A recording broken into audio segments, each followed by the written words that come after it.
இந்த சிறை பணத்தை சேமிக்க ஒரு பயங்கரமான முறையை பயன்படுத்தி வந்தது. 1000 மீட்டர் நீளமான மனித கண்கழுகை உருவாக்குவது. கைதிகளை இந்த மனிதாபிமானமற்ற பரிசோதனையில் இணைத்தனர். இதில் ஒவ்வொரு கைதியின் வாயும் அடுத்த கைதியின் பின்புறத்துடன் இணைக்கப்பட்டது. இதனால் முதல் கைதிக்கு மட்டும் உணவு கொடுக்க வேண்டியதாக இருந்தது.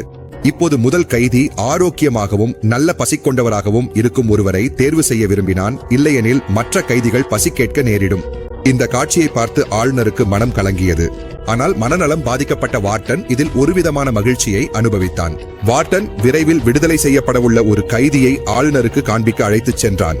அவனது வாயிலும் பின்புறத்திலும் சில சிறிய குறிகள் மட்டுமே இருக்கும், வேறு எதுவும் இல்லை என்று அவன் சொன்னான். ஆளுநர் கோபமடைந்து இது மனித உரிமைகளுக்கே எதிரானது மற்றும் தொழில்முறை நெறிமுறைகளுக்கும் விரோதமானது என்று கூறினார். கோபத்தில் அவர் அங்கிருந்து வெளியேறினார். அந்த நேரத்தில் வார்டன் ஒரு துப்பாக்கியை எடுத்து தனது செயலாளரிடம் நோக்கி வைத்தான்.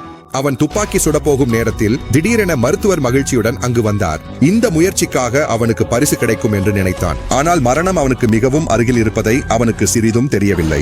ஆனால் அப்போது ஏதோ விசித்திரமானது நடந்தது. ஆளுநர் திரும்பி வந்தார். அவர் சொன்னார், உன்னுடைய இந்த திட்டம் எனக்கு மிகவும் பிடித்திருக்கிறது. இதனால் நான் ஜனாதிபதியாகும் பாதை எளிதாகிவிடும்.